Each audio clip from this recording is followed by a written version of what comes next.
Hello friends, स्वागत है आप सभी का आपके अपने यूट्यूब चैनल सितंबर शिल्पी में। यहाँ पे TGT, PGT, UGC net, home science की क्लासेस चलती हैं। फ्रेंड्स, आज हम लोग एक महत्वपूर्ण टॉपिक के विषय में बात करने जा रहे हैं और इसमें से क्वेश्चन आते ही हैं पेपर में, चाहे कुछ भी हो जाए, एक आध क्वेश्चन आ ही जाते हैं। तो पूरा टॉपिक एक ही वीडियो में फिनिश कर रही हूँ सारे इंपॉर्टेंट पॉइंट के साथ।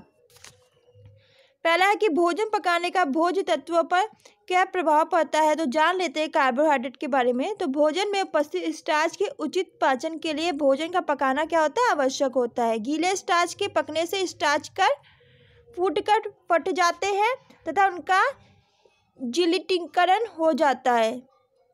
पका हुआ स्टार्च कच्चे स्टार्च की अपेक्षा जल्दी पच जाता है। वनस्पति कोशिकाओं की बाहरी दीवार भी पकने की क्रिया में टूट जाती है, जिससे अंदर के तत्व आसानी से पच जाते हैं। ठीक है। फिर नेक्स्ट है वसा। भोजन पकाने से वसा के ऊपर कोई प्रभाव नहीं पड़ता है। बहुत अधिक ताप पर बहुत देर तक वसा गर्म करने से वसा के फैटी एसिड विभक्त हो जाते हैं। कौन से एसिड? फैटी एसिड विभक्त हो जाते हैं, जो स्वास्थ्य पर बुरा प्रभाव डालते हैं। फिर प्रोटीन। पकाने की क्रिया से प्रोटीन जमकर सिकुड़ जाती है। हल्की पकी हुई प्रोटीन कच्ची प्रोटीन की अपेक्षा जल्दी पच जाती है, पर भोजन के अधिक पकाने से, जैसे अधिक भूनने व तलने की क्रिया में, प्रोटीन का पोषण का महत्व कम हो जाता है और पकाने की क्रिया से दालों की प्रोटीन का पोषक मूल्य बढ़ जाता है। तो दालों की प्रोटीन का पोषक मूल्य बढ़ जाता है, क्वेश्चन आता है पेपर में। ठीक है। विटामिन ए और कैरोटीन का पर क्या प्रभाव पड़ता है। तो विटामिन ए व कैरोटीन के जल में घुलनशील होने के कारण ये तत्व भोजन के जल में नहीं आ पाते तथा यह जल फेंकने पर विटामिन ए की कोई हानि नहीं होती है। ठीक है। तलने या भूनने की क्रिया में सब्जियों में काफ़ी मात्रा में विटामिन व कैरोटीन का लॉस हो जाता है। फिर नाइसिन। भोजन के पानी को फेंक देने पर नाइसिन की भी हानि होती है। फिर विटामिन सी। भोजन पकाने की क्रिया में विटामिन सी का वायु से ऑक्सीकरण होने के कारण विटामिन सी नष्ट हो जाता है। विटामिन सी पानी में घुलनशील होने के कारण पानी फेंक देने पर भी नष्ट हो जाता है। ठीक है। फिर थायमीन। भोजन को पकाते समय कुछ थायमीन से विभक्तीकरण के कारण थायमीन की भी हानि होती है। तो भोजन पकाते समय कुछ थायमीन से विभक्तीकरण, विटामिन सी इंपॉर्टेंट है, बहुत बार पेपर में पूछा जाता है। ठीक है। भोजन के पकाते समय कुछ थायमीन से विभक्तीकरण के कारण थायमीन की भी हानि होती है। थायमीन पानी में क्या होता है, घुलनशील होने के कारण, थायमीन पानी में घुलनशील होने के कारण भोजन के पानी में आ जाता है। यदि यह पानी फेंक दिया जाता है तो थायमीन की हानि होती है। यदि चना या राजमा पकाते हुए खाने का सोडा प्रयोग किया जाता है तो भोज्य पदार्थ में उपस्थित सारा थायमीन नष्ट हो जाता है। उबालने की अपेक्षा स्टीमिंग में सबसे कम नुकसान होता है। फिर राइबोफ्लेविन। खाना पकाते हुए तेज प्रकाश के संपर्क में आने पर भोजन का राइबोफ्लेविन नष्ट हो जाता है। ऊष्मा तथा क्षार की क्रिया से भी राइबोफ्लेविन नष्ट हो जाता है। राइबोफ्लेविन भी जल में घुलनशील होने के कारण भोजन के जल में आ जाता है, जिसे फेंक देने पर राइबोफ्लेविन की हानि होती है। सोडा का प्रयोग करने पे भी ये नष्ट हो जाता है। ठीक है। ये सब इम्पोर्टेंट है। अब मूली का जो तीखापन होता है वो किस कारण होता है। तो मूली का तीखापन आइसोसाइनेट के कारण होता है। फिर आंवले का कैसालापन किसके कारण होता है। तो आंवले का कैसालापन टैटिन के कारण होता है। ठीक है। आलू का हरा रंग किस वजह से होता है। तो आलू का हरा रंग सोलेनिन के कारण होता है, लेनिन के कारण। ठीक है। पपीता का पीला रंग किस वजह से होता है। तो पपीते का पीला रंग कैरिका जैथिन के कारण होता है। दूध का सफ़ेद रंग किस वजह से होता है। तो केसीन के कारण होता है। खीरे का कड़वापन किस वजह से होता है। तो कुकुर बिटेसिन के कारण होता है। ठीक है।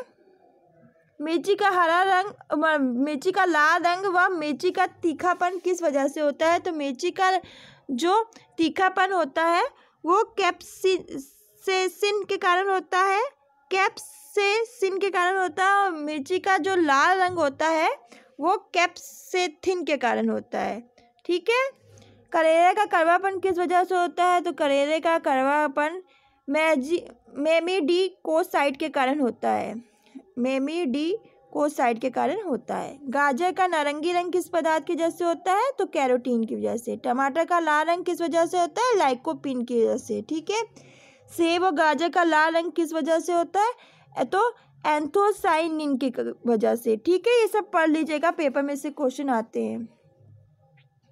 फिर हल्दी का पीला रंग किस वजह से होता है? तो हल्दी को जब सिलबट्टे में पीसते हैं तब कुकु कुकु की आवाज आती है, इसलिए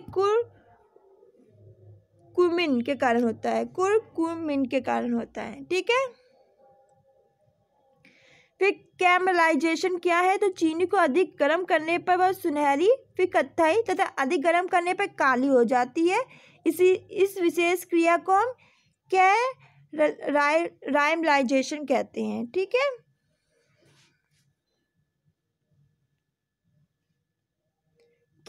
क्लोरोफिल क्या है? तो ये हरे रंग का पदार्थ है जो हरी पत्तेदार सब्जियों और फलों में पाया जाता है, जैसे पालक, मेथी, पुदीना, चौलाई आदि। भोजन पकाने से ताप का क्लोरोफिल पर कोई प्रभाव नहीं पड़ता है, पर माध्यम अम्लीय व क्षारीय होने से यह आवश्यक प्रभावित होता है। अम्लीय माध्यम में भोजन पकाने पर भोज्य पदार्थ में पीलापन आ जाता है और क्षारीय माध्यम में क्लोरोफिल का हरा रंग और भी उभर कर आता है।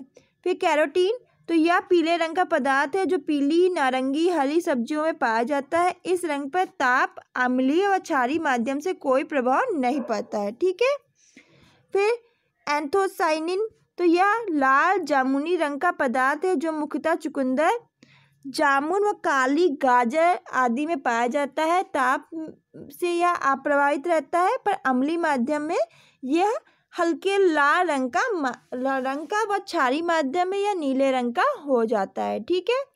फिर फ्लेवोन्स, तो यह सफ़ेद रंग की सब्जियों जैसे आलू, गोभी, प्याज में पाया जाता है। ताप व अम्लीय वातावरण से तो यह अप्रभावित रहता है, किंतु क्षारीय वातावरण में यह पीले रंग ग्रहण कर लेता है। ठीक है। फिर टेक्सचर क्या है? भोजन पकाने से उसमें उपस्थित सेल्यूलोज मुलायम व नरम हो जाते हैं। अब यह अधिक सुपाच्य हो जाते हैं। पकाने की क्रिया में स्टार्च के कण फूट जाते हैं, जिससे स्टार्च युक्त खाद्य पदार्थ में परिवर्तन आ जाता है। ऐसा भोजन मैश्ड हो जाता है, जैसे आलू, शकरकंदी, चावल, साबूदाना। प्रोटीन युक्त पदार्थों को पकाने से उसकी प्रोटीन जम जा जाती है, जैसे अंडा, मांस, मछली आदि। ठीक है।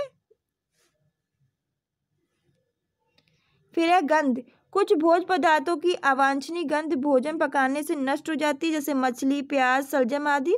कुछ भोज्य पदार्थ पकाने पर और अधिक सुगंधित हो जाते हैं। भोजन की गंध भोजन पकाने की क्रिया से विशेष रूप से प्रभावित होती है। भोजन को जल द्वारा पकाने की अपेक्षा वसा व हवा द्वारा पकाना उसे अधिक सुगंधित बनाता है। भोजन को तलने व भूनने से भोजन में विशेष सुगंध आ जाती है। भाप द्वारा पकाने से कुछ अवांछनीय गंध है ना कम हो जाती है। जल द्वारा भोजन पकाने से कुछ पोषक तत्व जल में भी आ जाते हैं, जिससे भोजन का रसा भी रंग युक्त व स्वादिष्ट हो जाता है व उसमें गाढ़ापन आ जाता है, जैसे प्याज, टमाटर, चुकंदर, पालक और आलू। ठीक है। तो ये हमने कुछ पढ़े जो इम्पोर्टेंट पॉइंट थे, जो आपके पेपर की दृष्टि से महत्वपूर्ण थे। इसमें से क्वेश्चन बनते हैं। विटामिन सी वाला जरूर देख लीजिएगा कि भोजन पकाते समय विटामिन सी वाला बहुत